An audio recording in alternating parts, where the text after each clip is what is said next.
Hello there, YouTube, and welcome to another episode of A Friendly Chat About.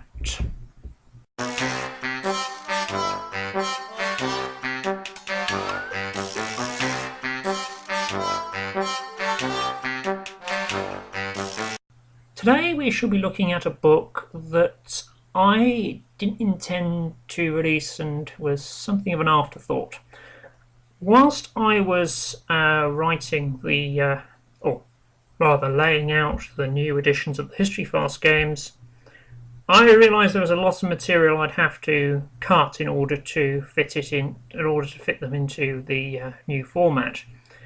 And yes, this book does contain some of that material, but it also contains some new stuff as well that hopefully should be of value to not only gamers but people who have an interest in that particular historical period. I am of course talking about the History Farce Guide to Georgian Slang. This is a smallish pocket-sized book of 145 pages. It contains a variety of resources for those looking into the 18th century. It's not really a history book as such because it's clearly not an academic work. There's no proper referencing or anything. Although I will be happy to point you to references if you wish to question me on them. Anyhow, yes, there's a lot more to this book than just bits of reprinting. So I thought it really did warrant its own friendly chat about. And yes, it's dedicated to the people of the United States of America. If you aren't careful, a world worse than this will be yours. I shall explain that later.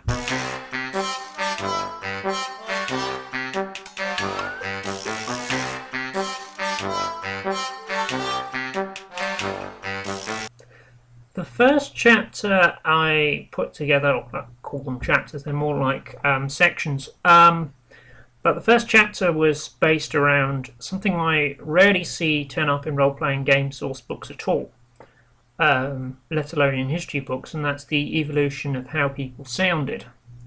A lot of it is educated guesswork, I will admit, but based on various linguistic studies I looked into as an A-level student doing drama, I've managed to sort of sketch out a vague history of certainly the London accent, if nothing else, and the differentiation between what we now regard as the posh accent or the received pronunciation accent and the working class accents of various descriptions, which didn't really occur until midway through the 18th century.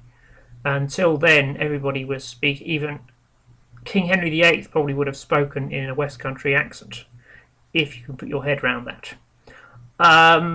Anyhow, it's something that I rarely see turn up in any history book or role-playing game book, and I think it's something that should be brought in more because it gives you more of an immersive experience if you know at least roughly what these people sounded like. It can help sort of picture that this is a slightly different world from what we live in today.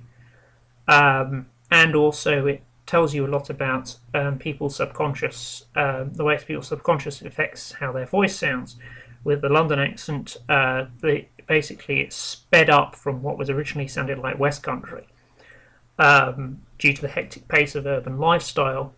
And then as the Industrial Revolution kicked in and places got more and more polluted, the people subconsciously stopped breathing in through their noses so they wouldn't smell the pollution.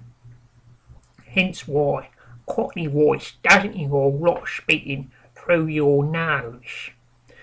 And it is, yeah, it's very expressive. So yeah, that's just something that I've always wanted to put into a role-playing game book, and here I have.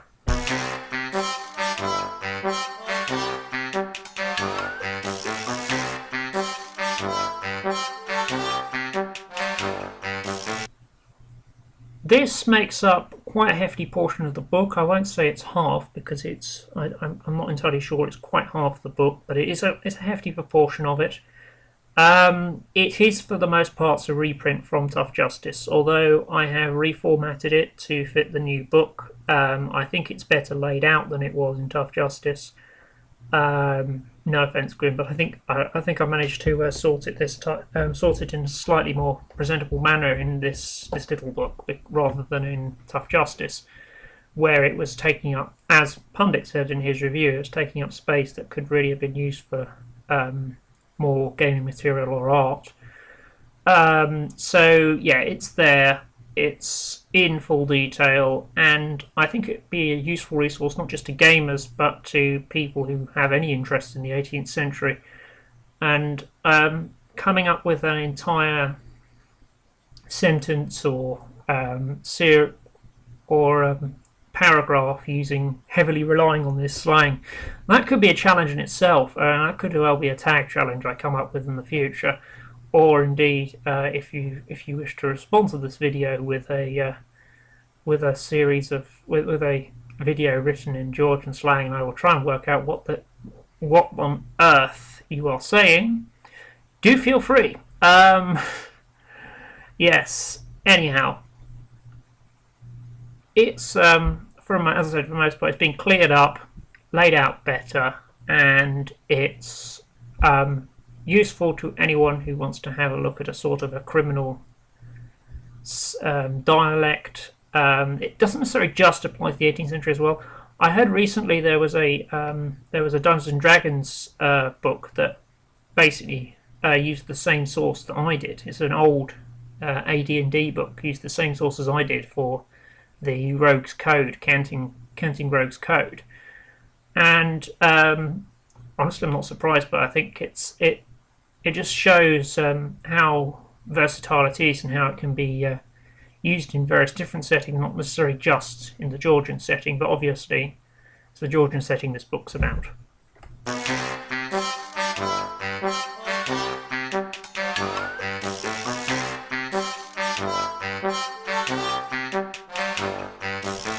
This may seem like it's aimed at players going for middle or upper class characters, or people interested in the middle and upper classes at the time, but really it's for everybody. The society section explains the class system as it was, and indeed as it still is in some cases in Britain, and how this affects societal perceptions of different people, how this affects the chances of getting employment in various fields, which are nearly negligible unless you have a title or you're related to somebody with a title.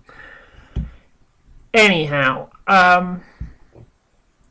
so society and how it's structured makes up a fair proportion. We go on to politics. Of course, the only people who could vote were those with sufficient property, so again, normally it's you are either titled or you know someone who's titled.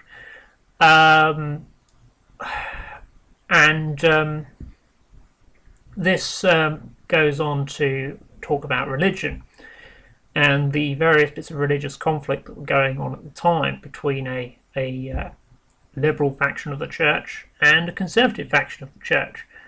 And surprisingly, how many liberal factions there were, and how liberal these liberal factions were. Because, as I've said in previous videos, the whole modern homophobia in the church is only a post-Reformation thing. But it didn't take long after the Reformation for people to start, or after the Reformation solidly kicked in, for people to start questioning said new change of base, not just from the Protestants but from the Catholics too, as they abolished their same-sex marriage ceremonies, they abolished their indulgences. Not completely abolished, restricted the indulgences, and I hear they're on the way back actually. Anyhow, the way that there was a backlash almost immediately, and this backlash involved factions within the Church of England, various nonconformist factions like the Unitarians and the Quakers, who just outright said we don't give a shit about your sexuality.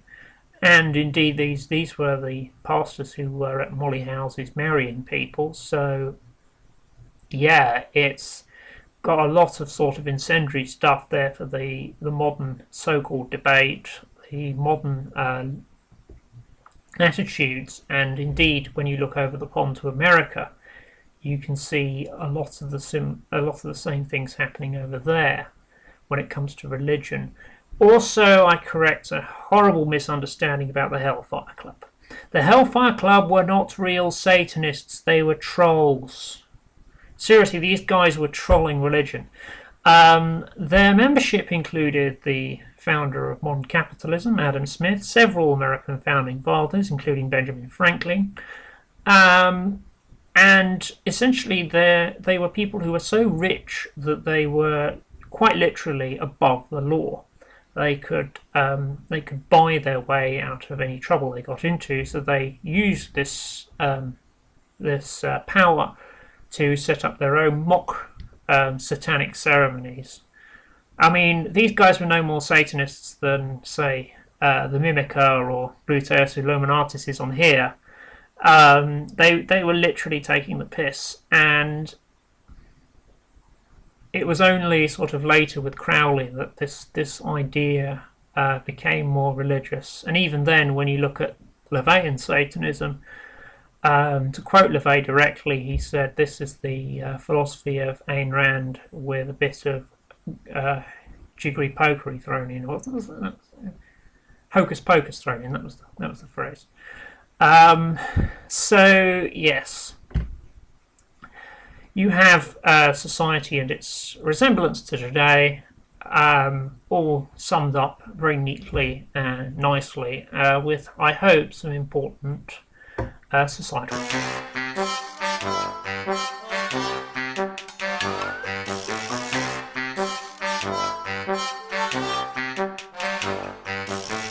Key events and people. Well, more people than events, but I tend to get more interested in individual stories than the wider picture. And when it comes to key events, I tend to focus on the latter half, rightly or wrongly, because of the way that pretty much all the shit went down at the end. I cover the death of Queen Anne, which of course starts the Georgian era, and gives lawyers their distinctive stupid costumes. Publication of Mole Flanders, something of a personal interest to me, because it's the first sort of major challenging of censorship in this country, and it was successful, which is surprising with Daniel Defoe's, and it's somewhat disappointing that it was treated as a kind of a legal porn novel, despite the fact it's a very cleverly constructed social satire, which I think is somewhat disappointing, really. But I've always said that with art, you just wait 200. Any form of sort of decadent art, you wait 200 years and suddenly it's being lauded and praised. It's just the way of the world. Anyhow, that whole fiasco I found very amusing, so I put that in there. Key figures, a couple of courtesans in there, Elizabeth Armistead and Sophia Baddeley. William Garrow, of course, the legal pioneer. And just for the lulz, I put Anne Lister in. I know she's more turn of the 19th century, but she was a key figure in, and certainly you may want to consider her impact on sort of courtesans games set in that era, with regards to her campaigning for gay rights, her campaigning for women's rights, Her being a single businesswoman, or single in open quotes, if you don't know whether you count her marriage or not, um, that in itself is a myriad of possibilities there. I do mention the War of Independence as well because of the fact I just like to take a quite jab at all the myths perpetuated by the American school system when it comes to the fact that it wasn't about raising taxes, it was about lowering them, and it all involved various criminal enterprises in the colonies.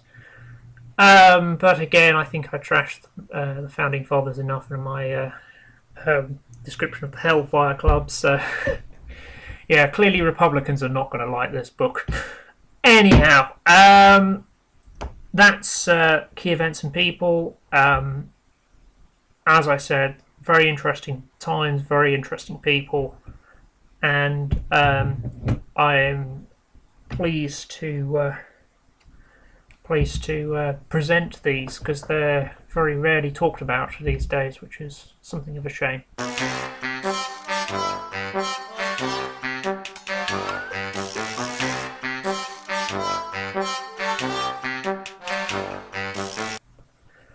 To sum it all up, yes, this was a book I didn't expect to write, a book I wrote relatively quickly, but nonetheless, it's a book I recommend, not just to those who have been playing the History Farce games, and yes, thank you for keeping correspondence with me. That's been very much appreciated. The suggested house rules I published on the Courtesans, I think was it the Kitty Wave or the Courtesans book, I can't remember now, it might be both.